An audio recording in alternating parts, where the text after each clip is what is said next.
Salut à tous, c'est Eren, j'espère que vous allez bien et on se retrouve aujourd'hui pour la cinquième leçon de japonais qui sera sur du vocabulaire, à savoir sur les formules de politesse. Jiko Osoku. J'ai décidé de faire ce cours de vocabulaire en deux parties, simplement pour ne pas que ce soit trop long. Dans cette première partie, nous verrons les différentes formules de politesse, c'est-à-dire comment se saluer, se dire au revoir, se remercier, etc. Et dans la deuxième, on verra comment se présenter en détail, genre donner son âge, dire d'où on vient, ce qu'on aime faire, etc. Commençons sans plus tarder par traduire le titre de cette leçon. Jiko Soku signifie présentation de soi. Comme vous avez pu le voir, je vous ai mis les romaji. Donc dans toute cette leçon, il y aura toujours les romaji à côté des mots en kana ou en kanji. Donc, j'ai fait ça pour que vous puissiez mieux lire, pour ceux qui ne les connaissent pas encore, pour mes potes qui regardent mes vidéos par exemple. Mais vraiment, si vous voulez suivre mes cours, et pas que les miens d'ailleurs, genre si vous voulez apprendre au mieux en fait, il faut vraiment connaître vos hiragana et vos katakana. Je vous demande pas de connaître vos kanji par cœur parce que moi-même je les connais pas tous, mais vos kana quand même c'est vraiment important. Enfin moi personnellement je les connais tous par cœur. Donc voilà. Ici, bon, je fais ça exceptionnellement. Et d'ailleurs, ce ne sera pas que pour cette leçon, mais au fur et à mesure, il faudra que vous les connaissiez. Donc voilà. Nous allons maintenant aborder le premier point de cette vidéo, comment se saluer. Donc au Japon, pas de bise et on ne se serre pas la main.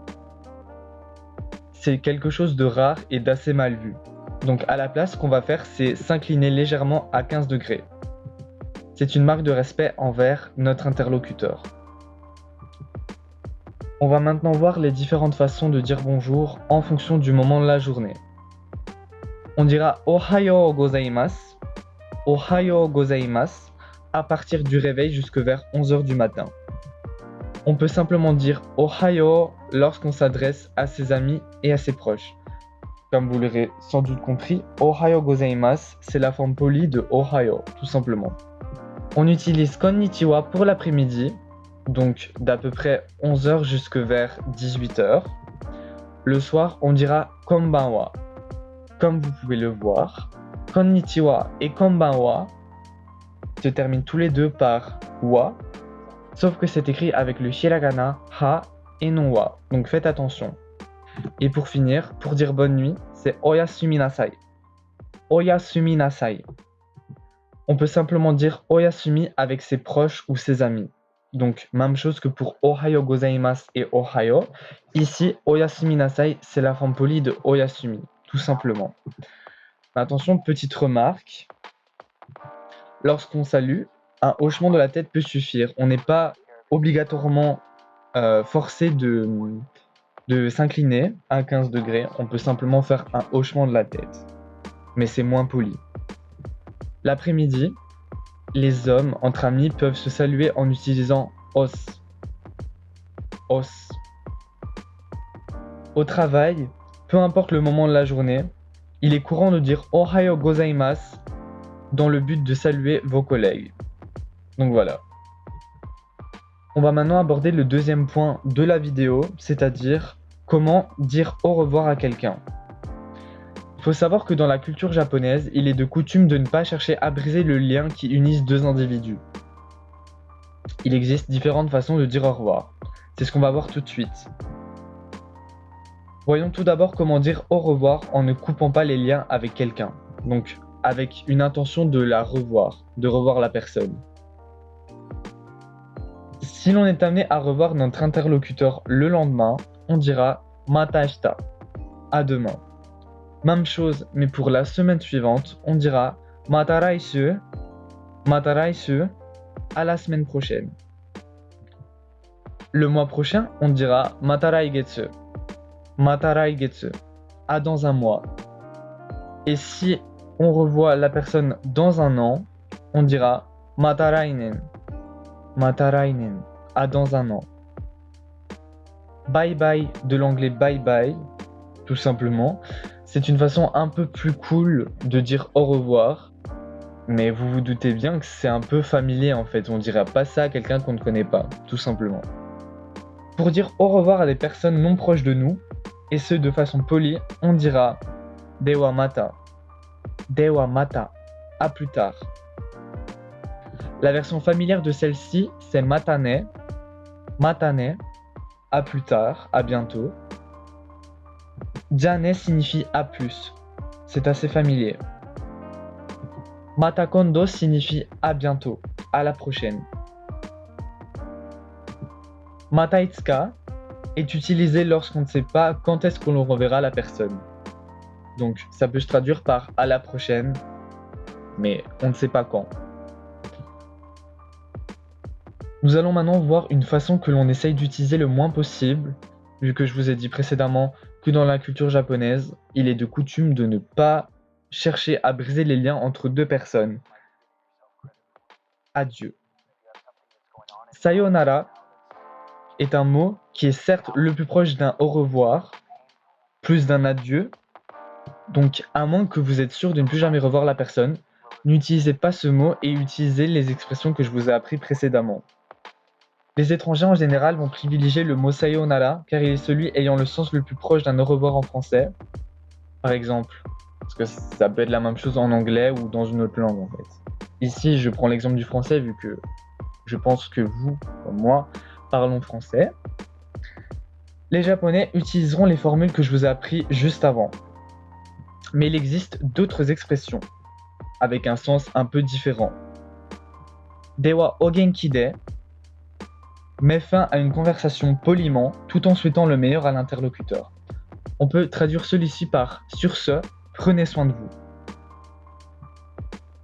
Entre proches et amis essentiellement, on peut dire « genki de ne » qui veut dire « prends soin de toi ». Même signification que « dewa o genki de » mais en familier, « ja genki de » se traduit par « sur ce, prends soin de toi ». On va maintenant aborder le troisième point, le troisième et dernier point de cette vidéo, comment remercier quelqu'un. Commençons déjà par voir quelques expressions utiles. Pour dire s'il vous plaît, on dira onegai shimasu, que l'on peut également traduire par je vous en prie. Pour être plus poli, on dira onegai itashimasu. Onegai itashimasu. En réponse à un merci, on peut répondre do itashimashite, que l'on peut traduire par de rien, il n'y a pas de quoi. On dira dozo, je vous en prie, quand on offre quelque chose ou que l'on rend service à quelqu'un. Uniquement à ses proches et à ses amis, il suffit de répondre iie à un merci, qui veut tout simplement dire de rien. Kekkou desu, kekkou desu, non merci, se dit généralement après un iie. Il permet de refuser quelque chose poliment. Il existe une autre forme que l'on abordera dans une prochaine vidéo, une fois que l'on aura parlé des verbes. Si vous voulez savoir, c'est la forme en kudasai. Rentrons maintenant dans le vif du sujet avec les remerciements. Dans un cadre moins formel, c'est-à-dire avec des personnes proches de nous, on dira arigato. Arigato, merci. En réponse à un dozo, on dira domo. Domo arigato. Domo arigato est une forme polie contractée de l'expression ci-dessous. Pour être poli et marquer une forte gratitude, on dira arigato gozaimasu, qui veut dire merci beaucoup. Donc, domo arigato, c'est la forme contractée de arigato gozaimasu. La formule la plus longue est domo arigato gozaimasu. Domo arigato gozaimasu, que l'on peut traduire par merci infiniment. Elle est utilisée afin d'exprimer une très forte gratitude envers notre interlocuteur. Une façon un peu plus cool pour remercier, qui est surtout utilisée par les jeunes, c'est thank you. Thank you. Comme pour le salut, il y a une gestuelle qui est liée au remerciement afin d'être plus poli. Donc, on s'incline. Le degré va dépendre de la personne à qui on est confronté. Lorsque vous recevez un cadeau, vous devez le prendre avec les deux mains tout en remerciant. Comme on l'a vu précédemment, quand on offre quelque chose à quelqu'un, on dit dozo, je vous en prie. Donc, ici, quand vous allez remercier la personne, vous devez lui répondre domo. tout simplement. Mais un simple signe de la tête peut faire l'affaire. C'est maintenant la fin de cette vidéo, j'espère qu'elle vous aura plu. Je vous rappelle que mon Insta se trouve en description, ainsi que les liens du PowerPoint, du PDF et des exercices, ainsi que de leurs corrigés. N'hésitez pas à vous abonner, à liker ou commenter si vous n'avez pas compris quelque chose et que vous désirez plus d'informations ou si vous voulez savoir quelque chose qui n'a peut-être aucun rapport avec le cours. Franchement, vous faites ce que vous voulez. N'hésitez pas à partager ma vidéo si vous en avez l'envie et si vous voulez le faire découvrir à vos amis qui veulent également apprendre le japonais. Franchement, ça me ferait vraiment plaisir. Sur ce, prenez soin de vous, regardez Jojo et SNK et moi je vous dis à bientôt.